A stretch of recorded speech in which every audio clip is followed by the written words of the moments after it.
아침이 즐거우면 하루가 행복합니다. 안녕하세요. 생방송 아침 좋다의 김경섭입니다. 10월 25일 금요일 아침 이경림입니다. 네. 자, 운동하기 참 좋은 계절. 이 날씨 속에서 많은 분들이 걷기도 하고 자전거를 타기도 하는데요. 네. 그런데 이렇게 걷기와 이동수단으로 사랑받고 있는 자전거가 도심 속에 버려져서 흉물이 되고 있습니다. 그렇습니다. 전국적으로 수거된 자전거가 3만여 대라고 하는데요. 대전은 1000여 대, 세종은 400여 대, 충남은 500여 대라고 합니다. 문제는 다른 지역 같은 경우는 그 수가 작년 대비 줄고 있는데요. 대전 지역은 그 증가율이 전국적으로 가장 높다고 하죠. 그래요. 이 방치된 장소로는 지하철역 부근이 가장 많았고 그 다음이 아파트 단지였는데 사실 이 주인이 언제 나타날지 모르기 때문에 네. 함부로 버릴 수 없는 게 현실입니다. 때문에 이 자전거도 자동차처럼 등록제를 실시해야 된다는 목소리가 커지고 있습니다. 그렇습니다. 자전거 등록제는 자전거 분실 예방에 도움을 주고요. 무엇보다 도심의 이 흉물로 남는 이 자전거들을 예방할 수가 있고 또 방치된 자전거들이 시민의 안전을 위협하고 있는 만큼 조속한 대책 마련이 필요하겠습니다. 그렇습니다. 이 자전거 관리도 잘해야 될 것 같은데 자, 오늘 자전거 타기에 괜찮은 날씨일지 먼저 알아보죠. 강혜라 기상캐스터. 네, 강혜라입니다. 네, 어제는 참 온화한 가을 날씨를 우리가 느낄 수가 있었는데 오늘 아침 나올 때 보니까 어제보다 좀 쌀쌀해진 것 같습니다. 낮 기온은 어느 정도일지 날씨 전해주시죠. 네, 오늘도 한낮에 예년보다 포근한 가을 날씨가 이어지겠습니다. 대전의 낮 기온 22도까지 오르면서 예년 수준을 3도가량 웃돌겠습니다. 늦은 오후부터 밤 사이에는 산발적으로 빗방울이 떨어지는 곳이 있겠습니다. 밤부터는 북서쪽에서 찬 공기가 내려오겠고 바람도 조금씩 강해지겠습니다. 내일 대전의 낮 기온은 16도로 오늘보다 6도가량 뚝 떨어지겠고요. 모레 아침 기온은 대전이 5도로 올가을 들어 가장 추워지겠습니다. 면역력 잃지 않도록 건강관리 잘해주시기 바랍니다. 위성 영상입니다. 오늘은 중국 북부에서 남하하는 고기압의 가장자리에 들면서 맑은 하늘이 드러나겠습니다. 늦은 오후부터는 북쪽을 지나는 약한 기압골의 영향을 받으면서 구름이 많이 끼겠습니다. 지역별 날씨입니다. 낮 기온은 어제와 비슷하거나 조금 낮겠습니다. 세종과 대전 22도, 공주 23도로 예상됩니다. 한낮에 당진 21도, 보령 22도, 서천 23도까지 오르겠습니다. 오늘 오후부터 서해 중부 먼바다를 중심으로 바람이 강하게 불겠고요. 물결이 3m까지 높게 일겠습니다. 항해나 조업하시는 분들은 각별히 유의하시기 바랍니다. 주간 날씨입니다. 주말에는 맑은 날씨가 이어지겠고요. 모레 대전의 아침 기온은 5도까지 떨어지면서 급격히 추워지겠습니다. 날씨였습니다. 네, 이 가을 감성과 잘 어울리는 유행 아이템 중에 하나가 바로 빈티지, 레트로 아니겠습니까? 네. 저는 그 복고라는 단어를 떠올리면 이 할머니 밥상이 가장 먼저 떠오르는데 네. 뭐 가지수는 많지 않아도 넉넉하고 푸짐한 무공의 맛 아니겠어요? 그러니까요. 이 연출된 모습이 아니라 있는 그대로의 모습이라서 오히려 더 쉼을 느끼게 하고요. 또 레트로 열풍이 불면서 인테리어, 음악, 그리고 식기 세트까지 유행을 하고 있다고 합니다. 그래요. 그렇게 빈티지를 느낄 수 있는 물건 따로 구입하지 않더라도 집안에 하나쯤 다 있지 않을까 싶은데 네. 요즘에 그 감성을 감성으로 안 부르더라고요. 그러면 어떻게 부르나요? 네, 그 느낌이 안 산대요. 그래서 이 감성을 갬성이라고 부른다고 하는데 갬성, 네. 자, 가족 여러분은 이 갬성 어디서 느끼시는지 오늘 사진 사연 주제 이렇게 한번 정해봤습니다. 대세는 복고 갬성, 이게 레트로지라고요. 네. 이 레트로를 느낄 수 있는 여행지 또는 물건들 사진 사연으로 많이 보내주셨으면 좋겠습니다. 네, 사진 사연 보내는 방법 알려드릴게요. 생방송 아침이 좋다 앱을 내려 받으셔도 되고요. 인터넷 주소창에 아침이좋다.kr 입력하시고 닉네임과 전화번호 쓰면 사진과 사연 보내주실 수 있습니다. 오늘도 갬성 가득한 사진 많이 보내주세요. 네. 자, 오늘 첫 소식, 우리 지역의 문화예술을 만나보는 문화나들입니다. 네. 자, 우리가 글로벌 시대라고 하는데 이 세계화를 느낄 수 있고 또 가장 먼저 유행을 또 우리가 생각해 볼 수 있는 분야가 바로 문화예술 아니겠어요? 그럼요. 이 대전에서도 이 음악부터 미술까지 다양한 이 글로벌 문화를 만날 수 있는 공연과 전시가 열리고 있습니다. 맞습니다. 산수와의 편견을 깬 국제 전시와 또 세계적인 클래식 기타리스트의 페스티벌을 만날 수 있다고 하는데요. 대전에서 만날 수 있는 세계 전시, 세계 예술, 지금 바로 문화나들이에서 만나봅니다.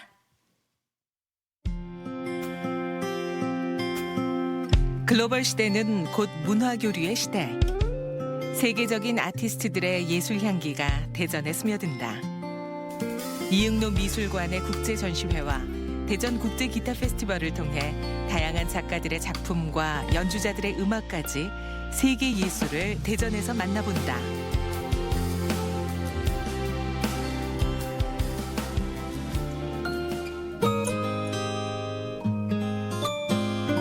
대전의 예술 중심 특구. 이곳에는 대한민국 미술의 역사를 썼던 화가 고암 이응노를 기리는 미술관이 자리하고 있다.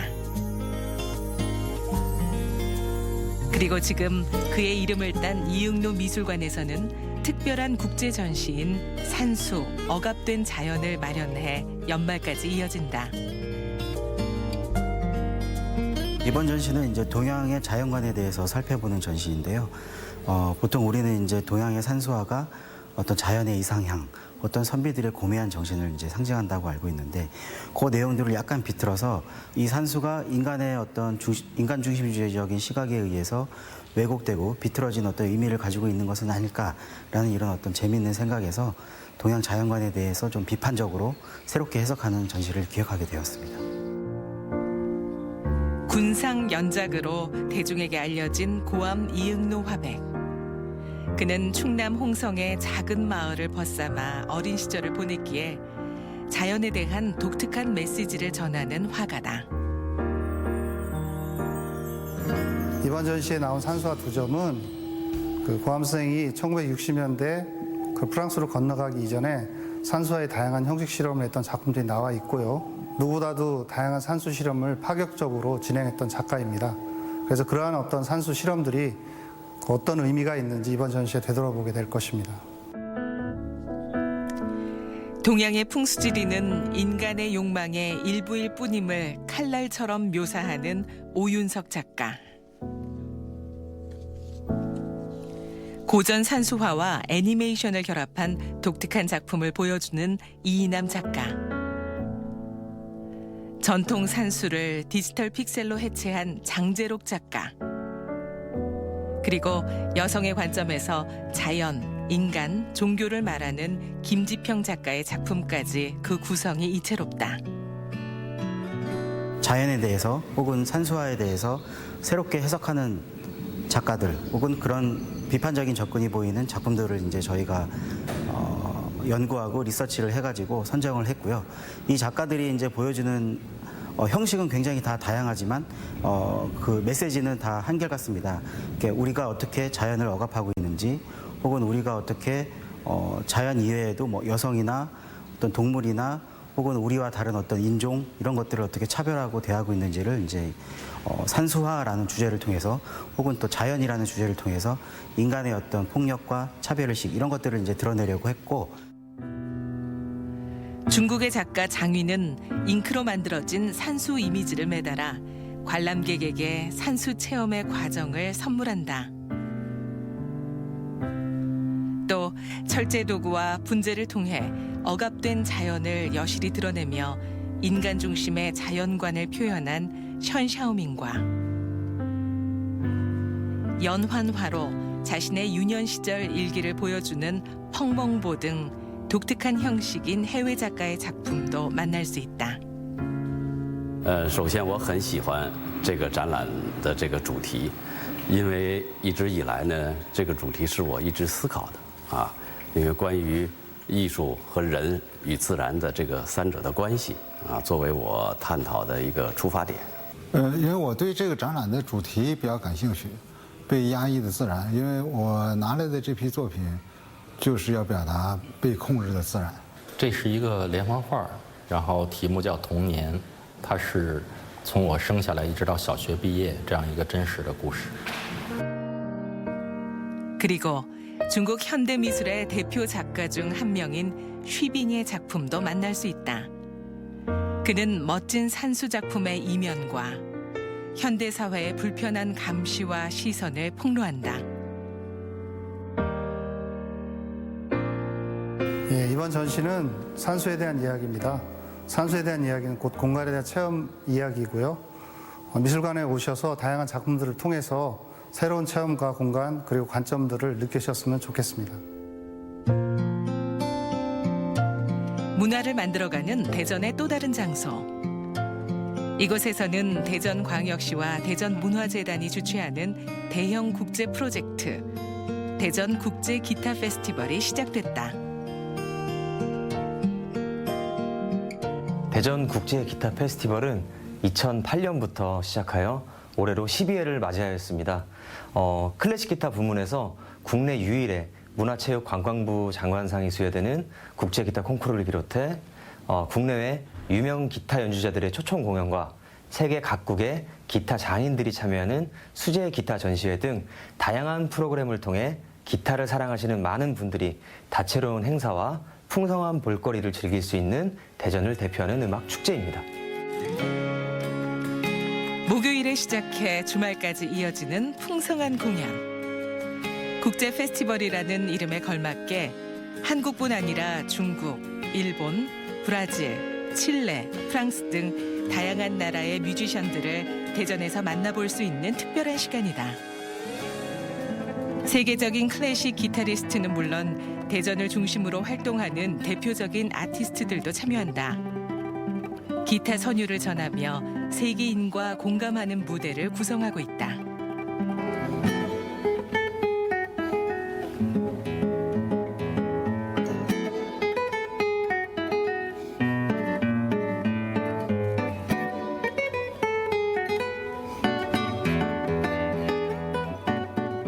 기타리스트들에게 있어서 사실 기타 페스티벌에 연주를 한다는 것 자체는 굉장히 큰 영광입니다. 뭐 다른 어떤 특별한 개인 리사이틀 이런 것도 영광이지만 사실은 기타인들의 축제인 거거든요. 사실 페스티벌이 그런 자리에서 연주를 한다는 것 자체 큰 의미가 있는데 지역에서 열리는 어떤 페스티벌에 지역 연주자로서 참여하게 된다는 것은 굉장히 자부심을 느낄 수 있을 것이고 지역에서 더 열리는 이런 페스티벌이나 어떤 기타 애호가들이나 혹은 클래식 음악가들에게도 좀 더 많은 어떤 보여지는 부분이 있지 않을까라는 생각이 들고요. 그런 자부심이나 이런 것들이 어떤 개인적인 발전에도 굉장히 많은 도움이 되지 않을까. 대전 예술가의 집과 대전 시립연정국악원을 오가며 콘서트, 콩쿠르, 전시회로 채워질 시간. 초청 공연 연주자 중 한 명은 한국에서 31년을 보내고 활발한 연주 활동을 벌이는 일본 출신의 기타리스트 하타슈지다. 2년 만에 다시 여기 참여하게 됐는데 여기는 정말 전통이 있고 기타를 좋아하는 분들이 많이 보러 오시는데 그런데 또 대표로 또 참여하게 돼서 정말 영광이죠. 그리고 요즘 뭐 분위기상 또 일본에서 또 아티스트들 같이 하고 그러는데 저는 정말 좋은 음악으로 좋은 교류를 또 할 수 있으면 좋겠습니다. 재즈, 클래식, 락, 국악, 라틴 등 장르를 넘나드는 그의 연주는 자유로움 그 자체다. 이번 공연에서도 역시 자신만의 색을 담은 선율의 마법을 선보인다.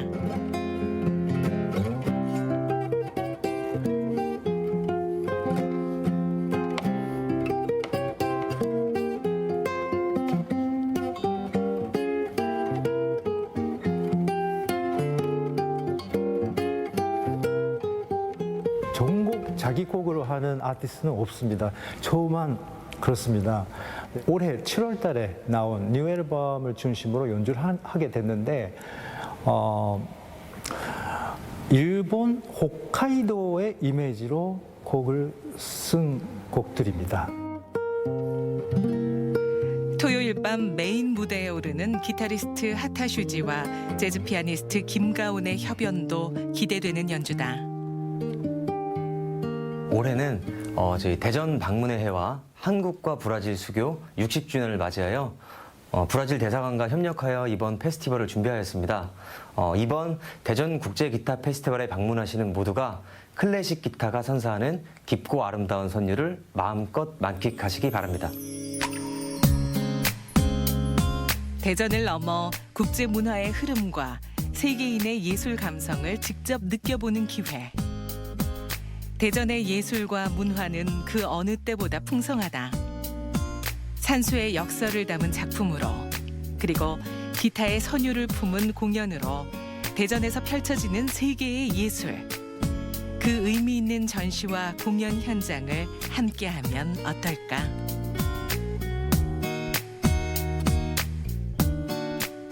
네, 이 기타 선율을 듣다 보면 참 듣기 좋다. 네. 그리고 어디론가 떠나고 싶다라는 생각이 먼저 들 것 같습니다. 맞습니다.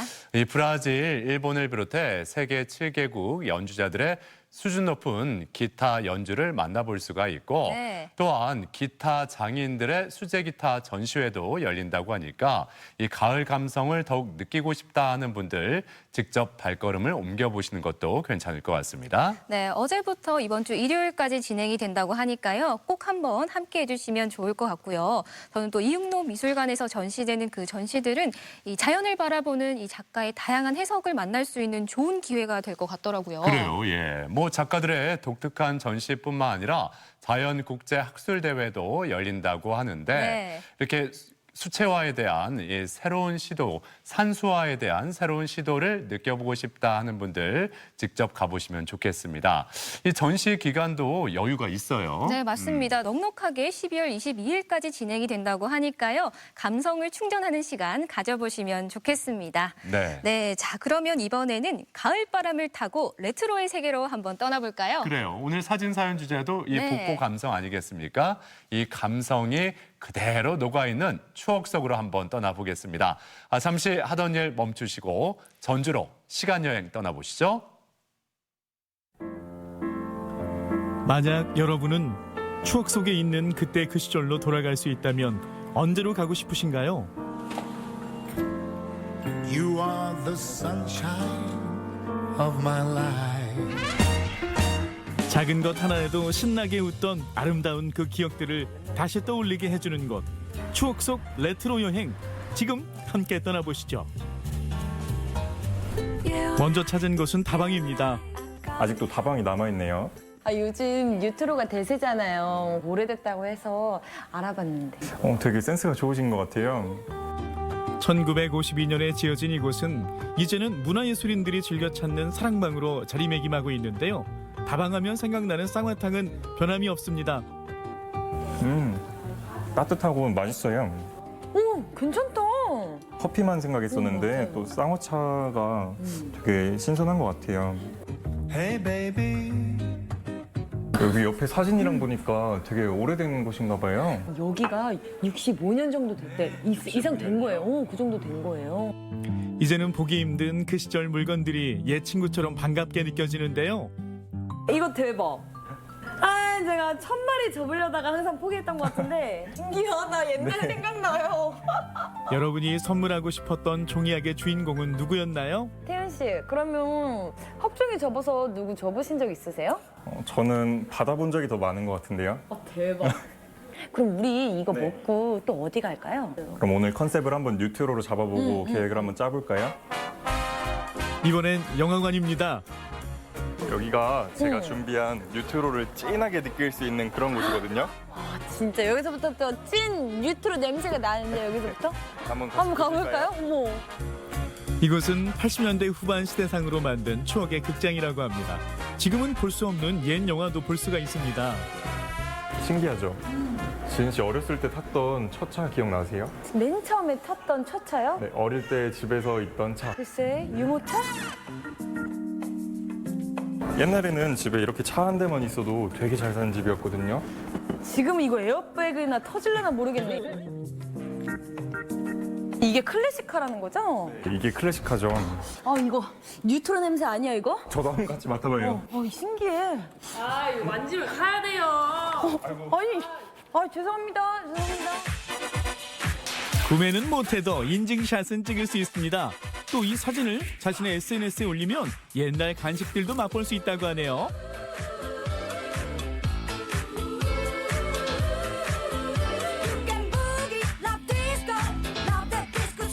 와, 콜라 맛 햄버거다. 근데 이거 진짜 디테일 봐.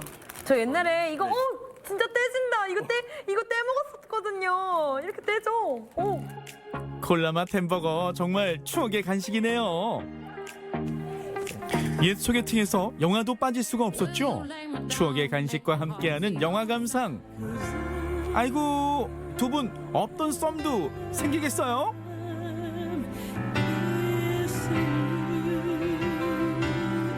지금과는 사뭇 다른 영화관의 모습, 정말 추억 돋네요.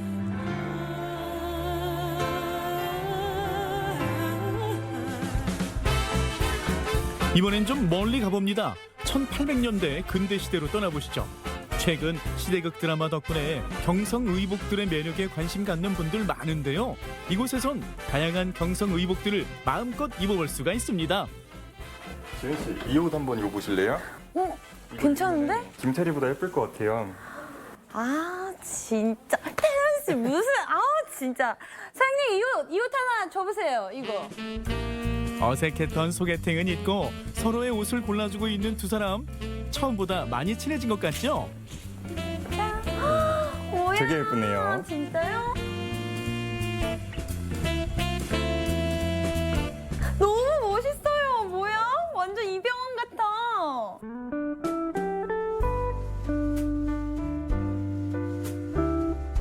너무 눈부시다. 햇빛이. 지은 씨. 제가 양산 펴드릴게요.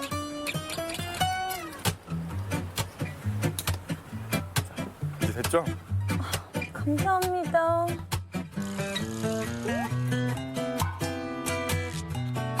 지은 씨 배고프지 않으세요?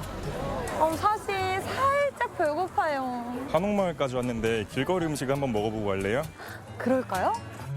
먹거리로도 레트로를 만날 수 있을까요? 아까부터 여기서 계속 맛있는 냄새가 나더라고요. 그니까요. 제 발길을 지금 여기로 이끄는데. 노릇노릇 맛있게 익어가는 육전이네요. 여기 와서 이거 안 먹고 가면 안 돼. 진짜요? 사장님 하나만 해주세요 그러면. 아니요, 2개 해주세요. 하나로 되겠어요, 지은 씨? 네, 맛있게 드세요. 감사합니다. 와, 맛있겠다.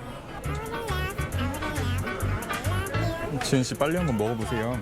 그럴까요? 네. 대박, 이거 완전 미쳤잖아? 네. 왜 이렇게 맛있어요? 아이고, 지은 씨 현실 리액션이 나왔네요. 와, 대박. 너무 맛있다. 네, 그만큼 맛있네요. 맛있으면 그럴 수도 있죠. 이번엔 소중한 시간을 남길 수 있는 곳. 사장님 저희 사진 찍으러 왔는데 어떻게 찍으면 돼요? 저희는 이렇게 3가지 컨셉 진행하고 있고요. 오늘 보니까 그 웨딩 한번 신혼부부 아니신가요? 신혼부부 아니시고요. 남자분이 좀 쑥스러우면. 그래요? 잘 어울리나 봐요. 남자분이 되게 쑥스러워하시는데. 두 분은 추억의 웨딩 사진을 연출해 봅니다. 저 바로 시집 가도 되겠죠? 누구한테요? 알면서 그건 좀 비밀로 나중에. 지금처럼 화려하진 않지만 옛 앨범 속에서 꺼내본 듯한 추억을 느낄 수 있어 이 복고 사진관은 젊은이들 사이에서도 인기라고 합니다. 연인들이 가장 많으시고요. 이제 부모님들 한 40, 50대, 60대 되시는 분들 리마인드식으로 해가지고 이제 같이 오시는 분들도 많으세요. 이 사진 한 장이면 오늘의 추억 여행을 오래 두고 기억할 수 있겠죠. 네, 다 되셨습니다. 네, 고생하셨습니다. 우와. 진짜 예쁘게 잘 나왔네요. 이게 엄청 밝게 나온다 사장님, 그죠? 이렇게 간직할 수 있어서 더 좋은 것 같아요. 열심히 사진 위에 무언가를 작성하는 두 사람. 과연 두 사람은 오늘을 어떻게 기억하게 될까요?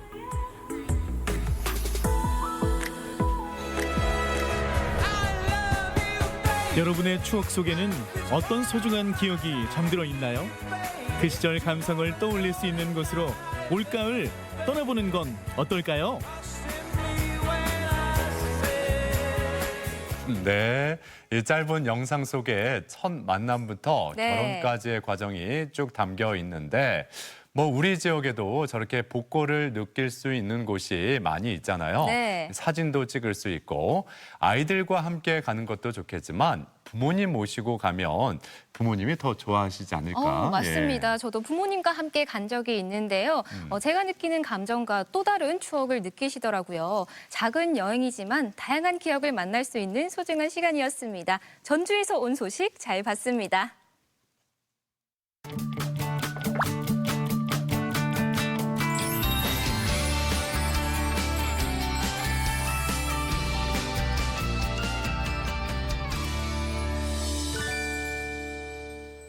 뭐 온종일 컴퓨터 앞에서 고개 한번 들지 못하고 열심히 일하는 분들도 많이 계실 것 같고 네. 또 요즘에는 장시간 스마트폰 사용하는 분들이 늘고 있잖아요. 네. 예. 이렇게 한 자세로 오래 있다 보면은 이 뒷목이 좀 뻐근해진다 하는 분들 주변에서도 많이 볼 수가 있어요. 그러니까요. 저도 잠을 한번 잘못 자고 나면 목이 하루 종일 뻐근해서 다음날 베개 높이를 조절하곤 하는데요. 이런 잘못된 습관과 자세가 우리들의 건강을 위협한다고 합니다. 그중 대표적인 질환이 아마 목 디스크가 아닐까 싶어요. 그래요. 예. 그래서 오늘 이 시간 목 디스크에 대해서 자세히 알아보겠습니다. 오늘 도움 말씀을 위해서 신경외과 전문의 서진호 원장 나오셨습니다. 어서 오세요. 어서 오세요. 안녕하세요. 네. 자, 우리가 그 잘못된 자세 때문인지 네. 아니면 너무 일을 열심히 해서 그런 건지 목이 뻐근하거나 어깨가 결린다 하는 분들 네. 많이 볼 수가 있는데 이게 목 디스크 때문에 그런 건지 우리가 이 목 디스크 어떻게 정의를 내릴 수가 있을까요? 네, 그 목 디스크라는 것은 정확한 질환명은 아니고요. 우리 척추뼈가 이렇게 하나로 붙어 있으면 움직일 수 없기 때문에 각각 척추뼈 사이에 관절 부분이 있습니다. 그 관절 이름을 목 디스크라고 하고요. 이 디스크에 어떠한 원인이 있어서 그 망가지게 되면은 그 목 디스크 뒤에 있는 신경을 누르게 됩니다. 그렇게 신경을 누르게 되면 신경 통증이 발생하게 되는데 주로 어깨, 팔, 목에 통증이 발생하면서 평소에 불편감을 겪게 됩니다. 이제 이러한 경우는 대부분 퇴행성으로 만성적인 불편감을 앓고 계신 분이 많고요. 갑자기 낙상이나 스포츠 사고 등 교통사고 등에 의해서 외상에 발생하는 경우도 발견되기도 합니다. 네. 네. 또 흔히 디스크다 또 추간판 탈출이다 말들을 많이 하시잖아요. 그렇죠. 그런데 예. 디스크와 추간판 어떤 차이가 있나요? 네, 그 디스크는 이제 영어로 원반이란 뜻이죠. 이렇게 그 동그란 원반을 디스크라고 명명을 하고요. 추간판은 이제 정확한 의학적인 용어인데 척추 사이에 있는 판이라고 해서 디스크가 판이라는 뜻이거든요. 그 판 이름을 척추 사이에 있는 판이라고 해서 추간판이라고 명명을 합니다. 이 추간판은 우리가 대부분은 그 수분이 풍부하게 분포가 되어 있고 콜라겐 성분으로 이루어져 있어서 굉장히 말랑말랑한 충격 흡수를 하는 구조물입니다. 그리고 이 구조물 바깥은 섬유륜이라고 해서 우리 주방에서 쓰는 랩같이 단단한 물질로 둘러싸여져 있습니다. 그러나 이게 이제 점점 퇴행성 변화가 생기면서 디스크가 딱딱해지고 섬유륜이 망가지게 되면은 바깥쪽으로 안에 있는 말랑말랑한 구조물들이 바깥으로 튀어나오게 됩니다. 그러면서 이제 팔에 눌리게 되면은 근육 힘이 떨어진다거나 감각이 떨어진다거나 통증이 발생하는 이러한 질환들이 발생하게 되는 겁니다. 그래서 정확한 진단명은 목 디스크 질환이라고 명명하는 게 좋을 것 같습니다. 네, 그렇군요. 목 디스크 질환. 네. 예. 그런데 이 주변에서 이렇게 보면은 네. 예, 오십견 때문에 네, 고생하는 분들 맞습니다. 있잖아요. 예. 그런데 어깨가 아파서 병원을 찾아갔더니 이 오십견 때문에 그런 게 아니라 목 디스크 질환 네. 때문에 그렇다 이런 이야기를 듣는 경우가 종종 있습니다. 네. 이럴 때는 좀 환자 입장에서는 네. 아니 어깨가 아픈데 왜 네. 목 디스크가 문제지 이렇게 생각할 수 있잖아요. 목 디스크와 이 오십견 어떤 차이점이 있는 거죠? 이렇게 혼동이 오는 이유는 이제 둘 다 퇴행성 질환이기 때문에 주로 이제 50대, 60대 때 많이 발생을 하게 됩니다. 그래서 이제 목은 주로 근육이나 인대, 신경 등 여러 가지 구조물들이 같이 복합되어 있기 때문에 환자들이 흔히 착각을 하게 되는데 그 중에서 이제 목신경 일부가 어깨나 팔로 분포하게 됩니다. 그러게 되면은 이제 환자가 어깨 통증이 발생했는데 목 디스크랑 구분이 잘 안 되게 되는 거죠. 근데 정확하게 좀 구별을 할 수 있는 점은 대부분 어깨 자체에 문제가 있는 분들은 어깨를 움직이게 되면은 그때 통증이 발생을 하게 되고 목 디스크 때문에 그 통증이 발생하는 경우에는 어떠한 자세든지 팔을 돌리지 않더라도 계속 불편감을 호소하게 됩니다. 그런 차이점이 있군요. 네. 그렇군요. 그러면 좀 본격적으로 이 목 디스크에 대해서 자세히 이야기를 나눠보겠습니다. 이 목 디스크 어떤 증상을 가지고 있나요? 목 디스크 질환은 크게 이제 세 가지로 우리가 얘기를 할 수가 있습니다. 신경통이라는 거는 우리가 이제 팔에 길다란 전선이 중추신경부터 뇌부터 연결이 돼서 각 가지를 치면서 팔에 내려가게 된다고 생각을 하시면 됩니다. 그래서 이제 각각 신경들이 머리로도 분포를 하고 팔로도 분포를 하게 되는데요. 주로 이제 목이 제일 많이 불편하게 됩니다. 첫 번째. 그리고 이제 팔로 내려가는 신경들은 주로 팔에 전기가 오는 듯한 방사통이나 근력 약화들이 발생할 수 있고요. 또 이제 가운데 있는 이런 중추신경, 커다란 신경이 눌리게 되면은 이런 팔의 통증뿐만 아니라 본인이 서 있을 때 중심이 안 잡힌다거나 다리 힘이 빠진다거나 이러한 심각한 문제들이 또 발생할 수 있습니다. 또 한 가지는 이제 두통 때문에 많이 고민하신 분들이 있는데 두통의 종류는 여러 가지 원인이 있겠지만 그 중에 하나로 목신경이 이제 위에 상부 신경들은 머리 두피로 올라가게 되어 있습니다. 그래서 뒤통수가 뻐근하게 아프다든지 아니면 현기증, 이명 등을 호소하는 사람들도 있습니다. 네. 그러니까 목 디스크 때문에 네. 두통이나 현기증도 일어날 수 있다 이렇게 말씀을 해주셨는데 뭐 흔하게 그렇게 네. 증상들이 목 디스크가 있을 때 나타나는 건지 좀 더 자세히 설명을 좀 해주시죠. 이게 이제 그 대부분의 저희 오는 환자들은 팔의 통증을 많이 오기도 하지만 두통 클리닉에 오히려 이제 두통을 진료받으러 갔다가 경추성 두통이라고 진단받는 경우도 있습니다. 그 이유는 위에 있는 이제 세 개의 신경들은 팔 쪽으로 내려가지는 않습니다. 여기는 이제 가슴이나 목 뒷분, 두피로 올라가게 되어 있기 때문에 이쪽 신경이 압박받게 되면은 목이 아무래도 경직이 되고 목 커브가 거북목이나 일자목이 되게 됩니다. 그러면 이제 계속 근육이 경직된 상태에서 두피로 가는 혈류장애도 발생하기 때문에 두통이나 이명, 현기증 등을 호소할 수 있습니다. 네. 그 앞서 설명해 주실 때 경추성 두통이라는 말씀을 하셨는데 네. 이 경추성 두통이 어떤 건지 좀 더 설명을 해주신다면요. 네, 경추성 두통이라는 말 그대로 경추가 이제 목에 있는 척추란 뜻이기 때문에 머리에 의한 원인이 아닌 목에서 문제가 되어서 발생할 수 있는 모든 통증을 경추성 두통이라고 생각을 하시면 됩니다. 그래서 좀 특징은 뒤쪽으로 많이 이제 그 신경이 많이 분포되어 있기 때문에 뒷목부터 뻐근한 통증이 올라오게 됩니다. 그리고 약간 찌릿찌릿한 방사통이 동반되는 경우가 많고요. 그리고 귀 쪽으로도 두피 쪽으로도 신경이 지나가기 때문에 이명이나 현기증 등이 같이 동반될 수도 있습니다. 그래서 목에 의한 원인으로 발생할 수 있는 두통을 경추성 두통이라고 생각하시면 되겠습니다. 네. 네, 그렇다면 그 경추성 두통의 양상은 주로 이게 뒤쪽 머리가 이렇게 뻐근하면서 아픈 경우일까요? 아니면 다른 부위에도 좀 이렇게 두통이 생길 수 있을까요? 제일 흔한 부분은 뒤쪽에서 생긴다고 생각을 합니다. 실은 두통의 원인을 아직까지도 명확하게 발견을 못하는 경우가 많지만 대부분 머리 심부에서 두근두근 아프다는 것은 뇌에 혈류장애가 있는 경우가 많고요. 뒤쪽 목이 좀 뻐근하면서 아프다고 하면은 경추성 두통 가능성이 좀 높다고 생각을 합니다. 네. 그렇군요. 두통뿐만 아니라 이 어깨나 팔이 아픈 이유도 같을 것 같은데요. 어떻습니까? 네, 이제 계속 그 모형을 보면서 설명을 드리고 있는데 이쪽 이제 4번부터 5, 6, 7, 8번까지 아래 신경은 이게 뭉쳐서 내려오게 됩니다. 그래서 어깨부터 이 겨드랑이 사이에 상완 신경총이라는 얽히를 만들게 됩니다. 그래서 그 전선들이 다시 갈라져서 팔로 퍼지게 되는데 여기에 있는 부분들이 하나라도 눌리게 되면은 어깨가 아프다든지 팔 앞쪽으로 통증이 내려오다든지 어떤 전기가 오는 듯한 찌릿찌릿한 증상들이 팔 쪽에 나타나게 됩니다. 이걸 그래서 이제 그 아래쪽 신경이 눌렸을 때는 팔의 통증들로 굉장히 많이 고생을 해서 오히려 이제 팔에 이상이 있는지 정형외과 진료를 많이 보는 경우도 있습니다. 네. 그러니까 말씀을 들어보니까 이렇게 증상만 봤을 때는 다른 질환하고 굉장히 혼동이 될 수 있겠구나라는 생각이 들거든요. 그래서 정확한 감별이 필요할 텐데 다른 이 목 디스크와 혼동이 되는 질환이 또 있는지 어떻습니까? 이게 신경을 생각을 해보면 목에서 나온 줄기가 팔까지 이어져 있는 전선이라고 생각을 하면 됩니다. 그래서 이 앞쪽부터 어느 부위든지 눌릴 수 있게 되는 부분이에요.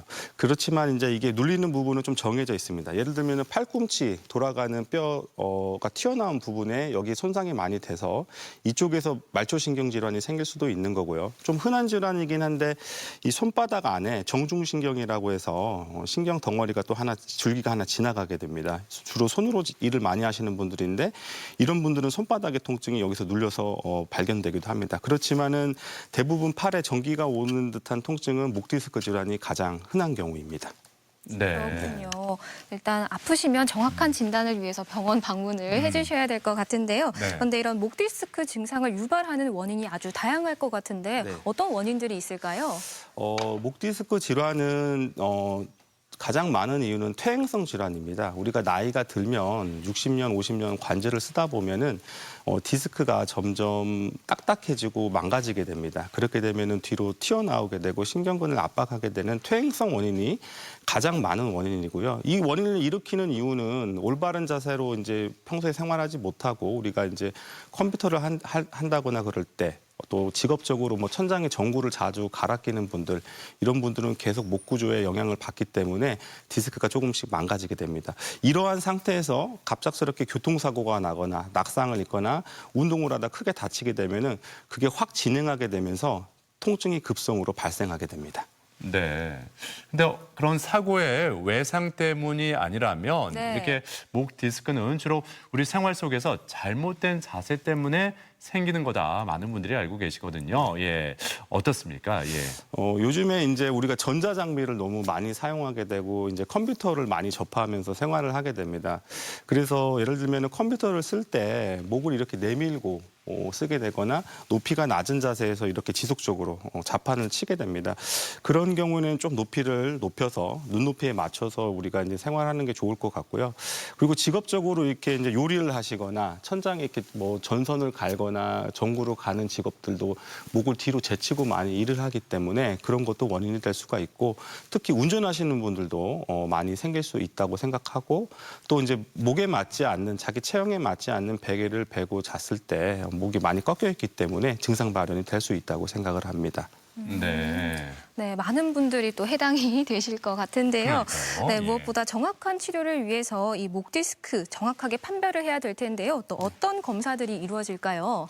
요즘에는 이제 너무 기술들이 많이 발달하고 좋은 기구들이 많이 나왔죠. 그래서 가장 좋은 검사는 일단 MRI입니다. 비용이 조금 높다는 게 부담이 되지만 신경이랑 그 디스크 터진 거를 다 관찰을 할 수 있기 때문에 MRI가 일단 가장 좋은 검사고요. 만약에 수술을 하게 된다 그러면 CT나 또 근전도 같은 검사도 추가로 검사를 할 수가 있습니다. 네. 뭐 목 디스크가 있다고 해서 무조건 다 수술을 하는 건 아닐 텐데 그렇다면 먼저 그 약물 치료부터 시작하지 않을까요? 네.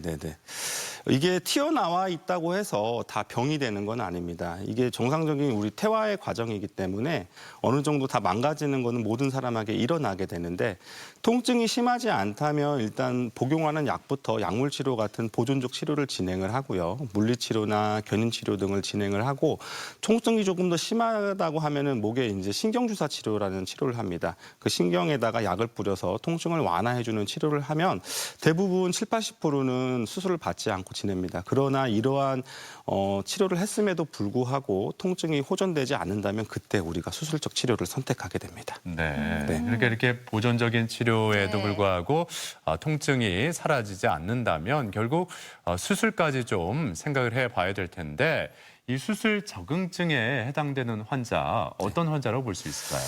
일단은 두 가지를 얘기가 드리겠습니다. 운동 기능이 떨어지면 이것은 나중에 회복될 가능성이 적기 때문에 팔의 근력이 떨어지거나 예를 들면 몸의 중심이 안 잡힌다거나 걸을 때 조금 보행 양상이 이상하게 되면 이것은 수술이 필요합니다. 의사가 환자에게 수술이 필요하다고 설득을 해야 되는 부분이고요.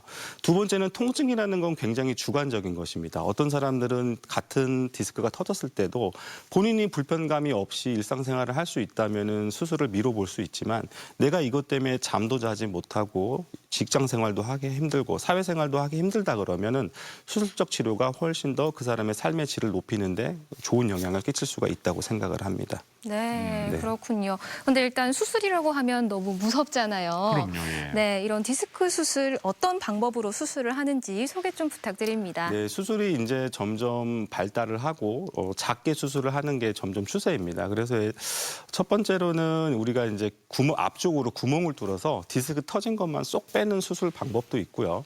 목 뒤로 들어가서 내시경으로 구멍을 작게 내서 빼는 후방경유 수술도 있습니다.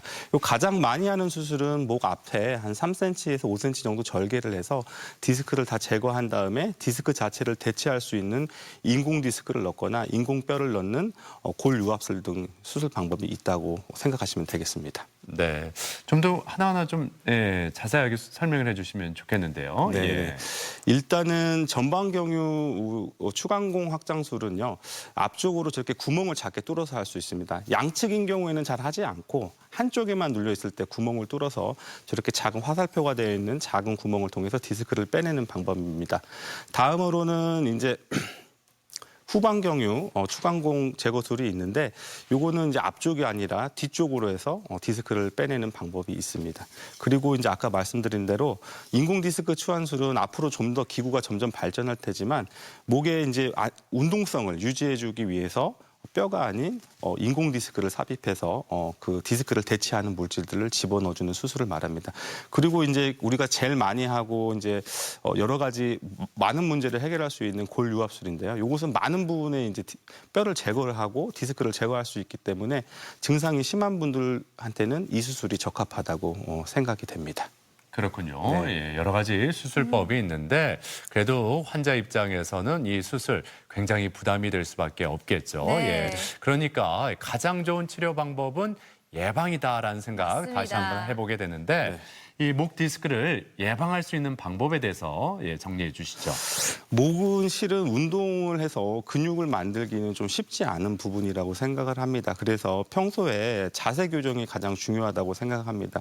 목을 이렇게 앞으로 내밀고 생활하시는 분들은 거울을 자주 보면서 본인의 자세를 한번 교정을 하는 게 중요할 것 같고요. 컴퓨터를 오래 쓰시는 분들은 목을 숙이고 하게 되면은 점점 누적이 돼서 망가지게 되어 있기 때문에 요새 컴퓨터 받침대도 많이 나오기 때문에 책 같은 걸 대고 모니터를 좀 높여서 눈높이에 맞춰서 생활하는 게 좋을 것 같습니다. 그리고 핸드폰 같은 것도 너무 많이 사용하는 거는 문제가 있다고 생각을 합니다.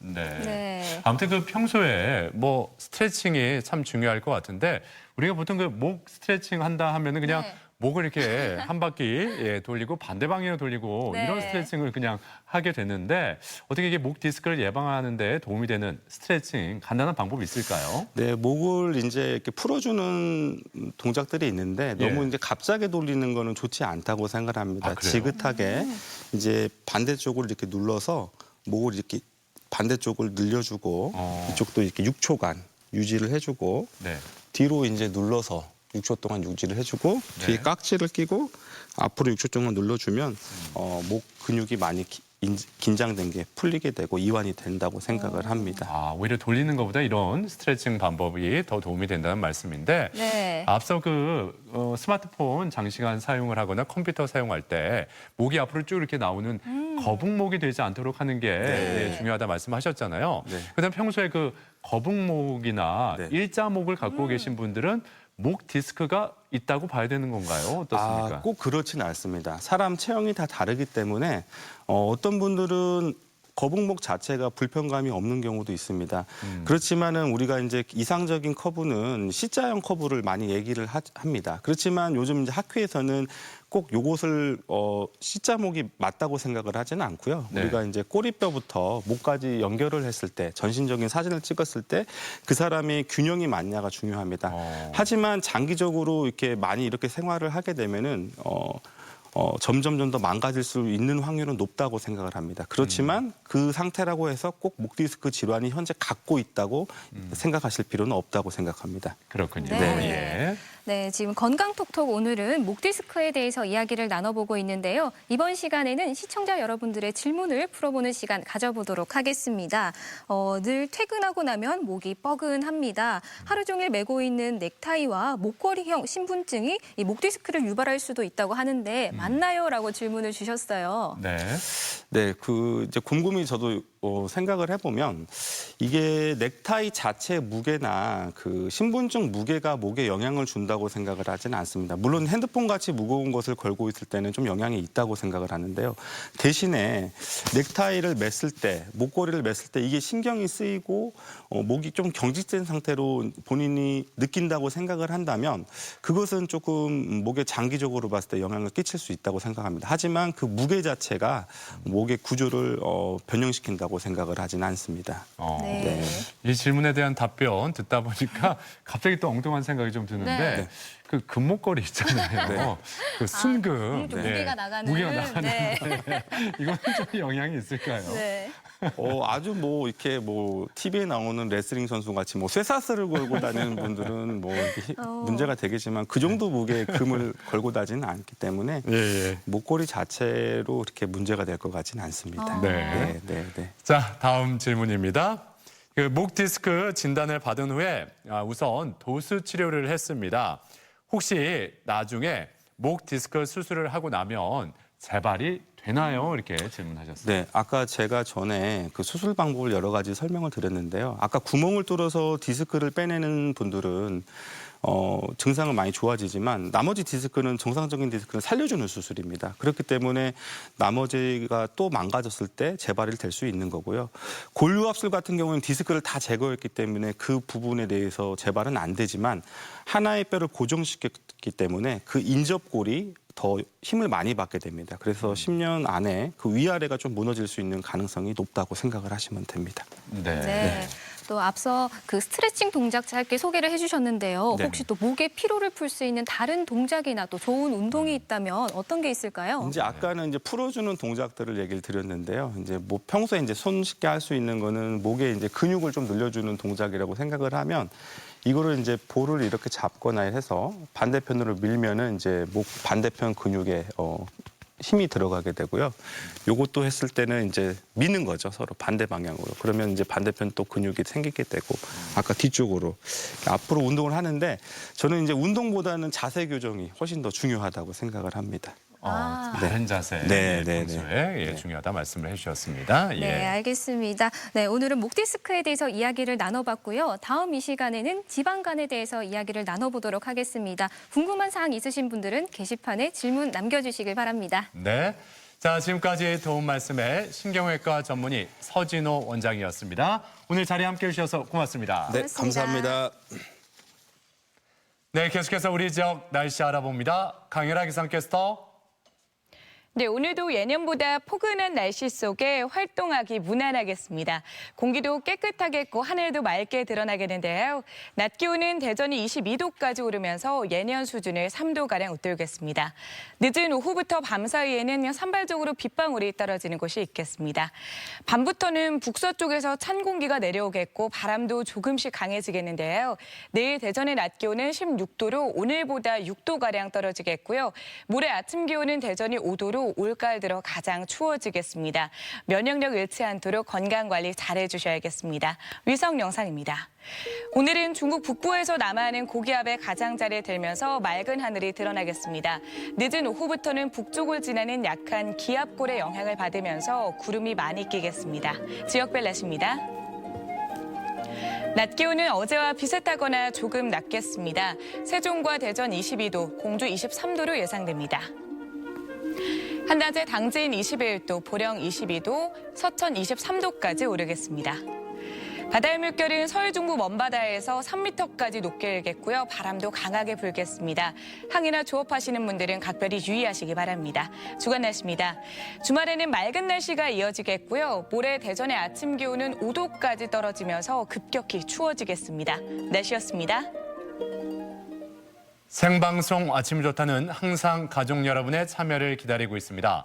방송 보시면서 궁금했던 점이나 좋은 방송 소재 있으면 언제든지 연락만 주시면 되겠습니다. 네, 계속해서 시청자 여러분의 사진과 사연 소개해드리겠습니다. 오늘의 주제는요. 대세는 복고 감성, 레트로는 이거지였는데요. 한 분씩 만나보도록 하겠습니다.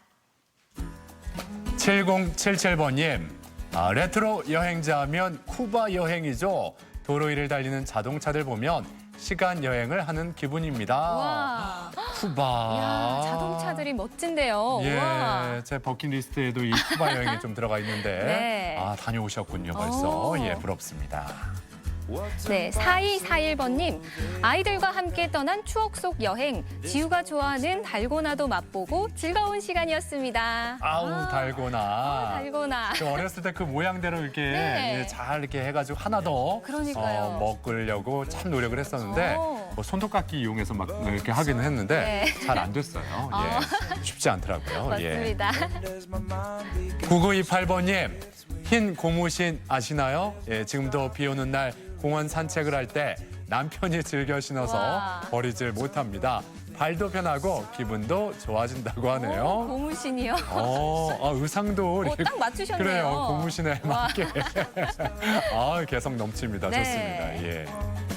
0587번님, 핸드폰 없던 시절 소식통 역할을 했던 공중전화예요. 요즘은 거리에서 거의 사라졌더라고요. 예전 사진 찍을 때는 그림자 사진 찍기 포즈도 많이 취했었죠. 그래요. 이 공중전화 박스. 네. 예전에 삐삐 시절에는 진짜 길을 길게 서 있었던 그 기억이 나는데 때로는 그 서 있던 그거를 다시 한번 경험해보고 싶어요. 그렇군요. 모르시죠? 모르겠네요. 알겠습니다. 예. 5646번님, 30년 전에 청재킷, 청바지에 데이트 필수 코스는 바닷가였습니다. 네. 지금 보면 참 촌스럽고 부끄부끄하네요. 다시 복고풍이 돌아오길. 요즘도 뭐 청청 패션 많이 입잖아요. 그렇죠, 돌아왔죠. 네. 예, 청재킷에 청바지 요즘에 많이 유행입니다. 네. 예, 다시 꺼내 입으셔도. 그럼요. 예. 7658번님, 요즘 복고 열풍을 타고 전통 매듭이 인기더라고요. 저도 도전해봤는데 액세서리나 장식용으로 좋아요. 네. 네, 멋스럽네요. 네, 그렇죠? 예. 우와. 어떻게 이렇게 작게 매듭을 그러니까요. 이렇게 지으셨는지 솜씨 좋습니다. 4670번님, 대전 시민이라면 잊을 수 없는 추억의 장소 93년 세계 엑스포가 열렸던 과학공원 부지에 어제 다녀왔습니다. 대규모 공사가 한창이더군요. 그래도 변함없이 꿈돌이 가족이 자리를 지키고 있기에 순간 포착을 해봤습니다. 네. 이 한비탑은 계속 보존을 한다고 하죠. 네. 예. 2411번님, 얼마 전 대전의 한 카페에 가니 추억 감성 물건들이 있더라고요.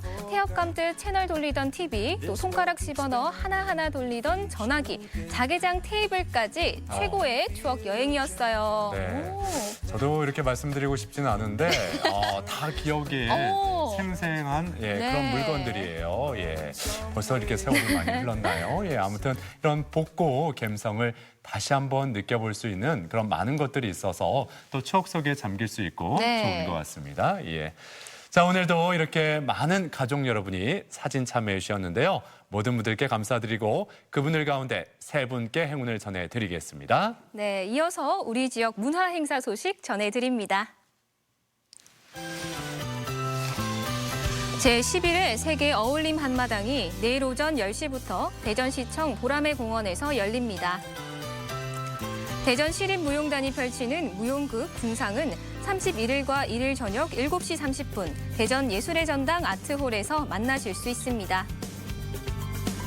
대전 국제기타 페스티벌은 27일까지 대전 예술가의 집과 대전시립 연정국악원 작은 마당에서 펼쳐집니다. 아이랑 문화랑 놀이랑 이 조치원 청춘문화제가 27일 세종시 조치원읍 차 없는 거리에서 마련됩니다.